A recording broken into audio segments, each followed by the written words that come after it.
I think it's safe to say that 2020 has been a challenging year, to say the least, for retailers along a lot of different sort of things that have happened, from COVID to all of the disruption through Black Lives Matter, etc.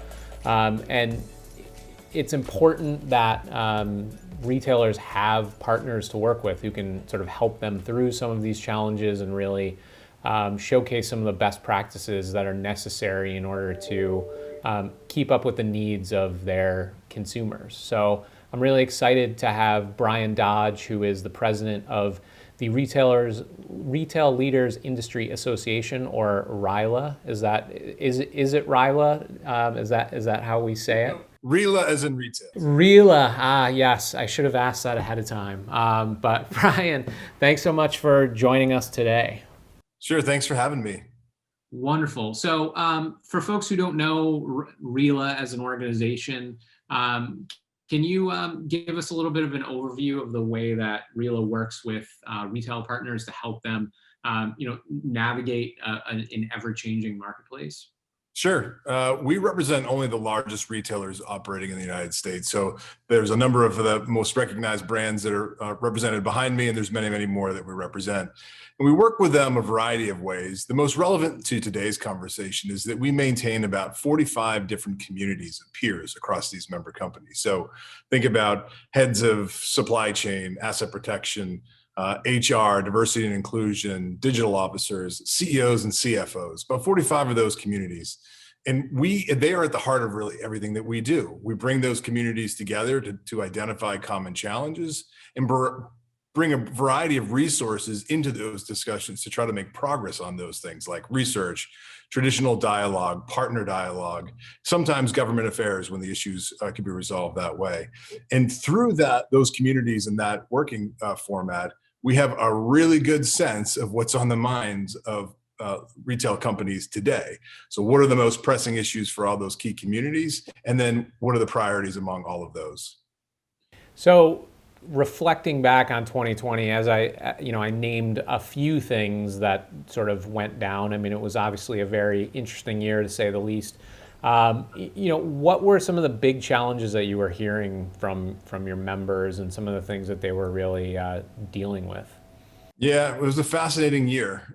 Certainly an opportunity for me and my team to learn an awful lot about how businesses deal with crises. But of course, the year started off with this faraway challenge, a supply chain issue in China called coronavirus that was going to impede products from making their way here to the U.S. to reach store shelves. Well, that quickly became a domestic consideration in late February and then March, when it really took hold, and we had a severe crisis on our hands within the industry, and of course, as a country, as a world, frankly, given the scale of the issue. What was fascinating during those early days was we had truly within our membership the haves and the have-nots. You had the businesses that were deemed to be essential. I don't really like that terminology, but I'll use it because it's commonplace, who were dealing with enormous supply chain problems. How do you keep store shelves filled when people are trying to stock up? Hoard buying was a huge issue. And so how do you keep up with that demand as people live at home, work at home, educate at home, all the different things that suddenly happen? And on the other hand, you had businesses that were just told they had to close. And they were trying to figure out how to preserve their businesses to get to the other side. And that triage lasted for a solid 3 weeks. And the businesses got their sea legs beneath them, and then we're pushing ahead through recovery. And where we are now is really into the transforming what the industry is focused on.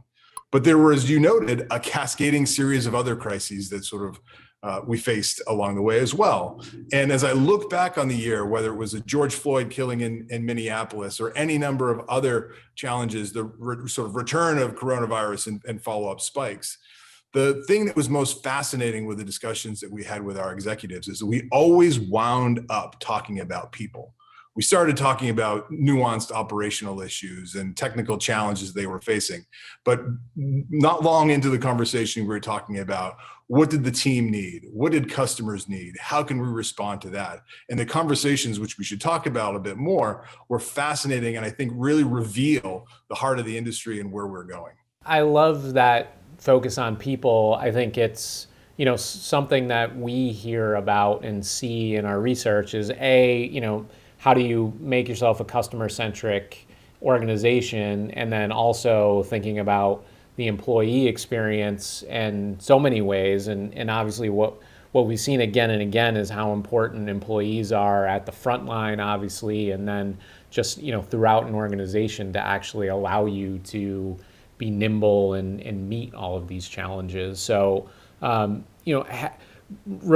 thinking about those conversations, has it shifted any of your efforts or the priorities from an organizational standpoint? Well, for me personally, I think for RILA, it has forced us to probe deeper into these types of questions when we bring these communities together so that we can bring to the surface those considerations. But we have seen issues, the compilation of ESG related issues have really elevated this year. And they were prominent going into 2020, but the circumstances of this year have only elevated them further. Because while there was a lot of attention paid to public statements about the importance of the interests of a variety of stakeholders beyond just shareholders, retailers and other businesses this year, I think, demonstrated that on a higher level, and rightfully so. The expectations that are placed on them from those key stakeholder audiences have only increased, whether that's through their expectations around how they're treating the environment, and we can talk about kind of the drivers behind that, or human capital management, how you treat people. I mean, there's just a new set of expectations that are based on the greater understanding about the role that businesses are willing to play and capable of playing. Yeah. Let's dig into some of those issues in a little bit more depth. Sustainability obviously is something that I know is one of RILA's sort of key initiatives. What are some of the ways that you're sort of stepping in and providing leadership and support to the partners that you're working with? Sure. At a high level, what I would say for the retailers themselves is we're probably on the third or fourth iteration of their focus on sustainability. It started as a cost reduction area of focus around reducing waste through limiting packaging and things of that sort. We're now at the point where it is a holistic view of their entire footprint beyond just the four walls of their store or the lengths of their supply chain. It's all of their partners. So they think about the entirety of the product life cycle. How can they make sure that everything that they're doing is thought through from a sustainability standpoint? And the reason that they've gotten to this point is that it's no longer viewed as a reputational issue.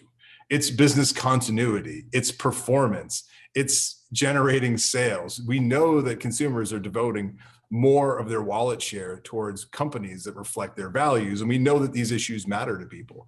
So when we bring our members together, we talk about it that way. And we look for ways to help them understand ways that they can unlock more opportunity. A good example of that would be in energy management. So every business wants to find new and creative ways and affordable ways to find renewable energy. We have worked with partners to encourage states to enable a more competitive renewable energy market within their states, thus driving down the cost of renewables and giving more access to businesses like ours to take advantage of that. That's one example. There's two pieces of that, of course, is engaging with government, but there's working with the members to understand exactly what their needs are and communicating that to those lawmakers. Well, yeah, I mean, I love when the conversation can elevate to a level where the sort of businesses recognize that these shifts are a competitive advantage and not just window dressing, let's say, but they're sort of essential for creating sustainable businesses. So I think that's fantastic. Because if it's not viewed that way, it's a nice to have, not a got to have, right? It will never get the commitment that it deserves if it's viewed entirely as a reputational type effort. Yeah, and it's so I think nowadays, at least, in a lot of the conversations that we're having, it's, there's this sort of assumption that it's table stakes, but I think there's like so many, there's a much more nuanced way to think about it as a business and what that actually means at all these different levels. So I think that's really great to sort of hear that is like resonating. And then, the diversity I know is another big sort of, perhaps even larger area of focus given everything that we mentioned, or that sort of happened. You mentioned the murder of George Floyd, bringing Black Lives Matter sort of up to the forefront. So talk about some of the work there that you're doing, and the support that you provide as well. Sure. So we set down the path of helping our members advance their D&I practices now almost 3 years ago. Really grateful that we had a head start on it because the issues, of course, really came to the front this year. Our focus there was similar to what we just talked about around sustainability, was to start with the understanding that diversity and inclusion is a business issue. In fact, it's a business imperative. And so we built out a program with our members that focused on 4 key areas that we could work with them on. Now it's grown further, but I want to start where we started because I think it's important. We focused on the 4 things. The first was defining the business case for diversity and inclusion, not at the corporate level. Companies had already done that, but all the way down to the smallest teams. So business leaders knew if they did D&I well, what were the benefits that they were going to see from it? Because that would engender that commitment. The second was engendering organization-wide participation. How do individuals know what their role is and how are they held accountable to it? Now, their role might just be make sure that the people who you work with can be their authentic selves at work, but everybody should know what that is. Intentional succession planning around diversity and inclusion, which is a pretty straightforward point. And then the last was societal impact. Businesses that do diversity and inclusion well should be comfortable talking about it. They should also be capable of doing an analysis of the range of issues that fall into D&I or the more broad social oriented issues that they should be prepared to be proactive on or reactive on based on analysis of their stakeholders. And that's really where we started. We started with about 12 companies focused on these issues. We're now over about 60 companies. So anybody who may be listening who wants to get involved, we'd love to have you because the community there has been incredibly valuable in 2020 as companies have tried to navigate all that has been thrown at them in this area. Yeah, absolutely. And I mean, it's such an important conversation and one that I think is, it's overdue in many ways. I'd love to dig in a little bit and just understand what some of those, I think I have some assumptions about the business benefits of diversity, but some of the things that you've kind of uncovered to make those business cases for why this is so important. Sure. We go down a lot of different paths here, but I'll keep it simple. If the individuals who are making decisions about the products that you sell on your shelves are reflective of or have an understanding of your customers, they'll make better decisions. If those people, maybe you've hired the right people, but they don't feel like they can bring the insights from their own life experiences into the conversation, then you won't have the opportunity to get the full value of their insights. I think about, one of the mistakes that we always make, I'm guilty of it myself, is that we rely on resumes to evaluate candidates for jobs and hire them. But when you really think about the team that's around you, it is rarely the things that show up on their resume that are most useful in discussions within the business. So how do you get at those richer experiences? How do you build a team where people complement each other, right? A whole bunch of people with the exact same training, even if it's exemplary, are going to produce a subpar product.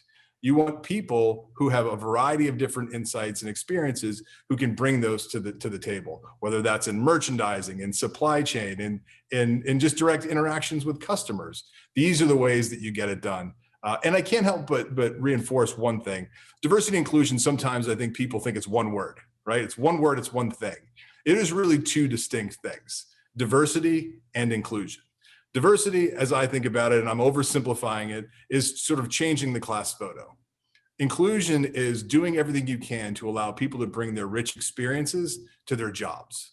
And if you do both of those things, you've got some magic. If you do one and not the other, you haven't gained much at all.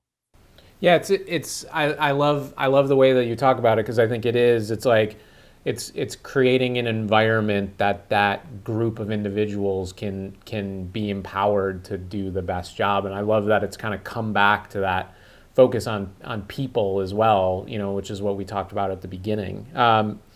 as we look ahead, and you think about some of the things that are perhaps percolating now, I'd love to understand, 2 or 3 things that you think retailers should have as sort of priorities in 2021 and beyond. Great question. I think I'd go back to the basics. The most important thing that a business can do is understand its stakeholders and understand them really, really well. What do the stakeholders expect of them? So this gets to brand positioning in every business. Of course, the large businesses we represent think about this all the time. But where are the places where they can be public on key issues that are relevant to their stakeholders? And where do they have to be prepared to speak if the situation demands that they do so? And that leads to the second point, which I think is really important. It's look for ways to be absolutely authentic. Customers understand inauthentic experiences or inauthentic actions, and they'll sniff them out right away. So having a deep understanding of that sort of matrix of stakeholders and what's expected of you and how you have decided to be present in the world will allow you to be authentic, and you should do that. You may be accused of being inauthentic at times, but plow ahead, persevere. And then the last thing is, 2020 taught us that that there's an incredible opportunity for collaboration. RILA is one place where businesses have come together to learn from each other and teach one another. I would encourage businesses to do that. Come join RILA, but join places where you have a peer group. Because the opportunity to learn, to deepen your experiences and bring others along is incredibly rich, and it would be a shame for them to miss out on it. That's amazing. I think these are great lessons. I love that idea of I guess it's being open, not feeling as though you need to participate in every single issue or conversation that's happening. I think especially now it's the tendency to want to be reactive, but having that understanding and being smart about what role you play and where. And then I love that idea of collaboration and partnerships. I think these are great lessons to take forward. So Brian, thanks for taking the time to share with us today, and excited to see what you guys do moving forward. And I will never forget how to pronounce RILA from now on, I promise. Thanks so much. Appreciate being with you. Okay. Have a great day.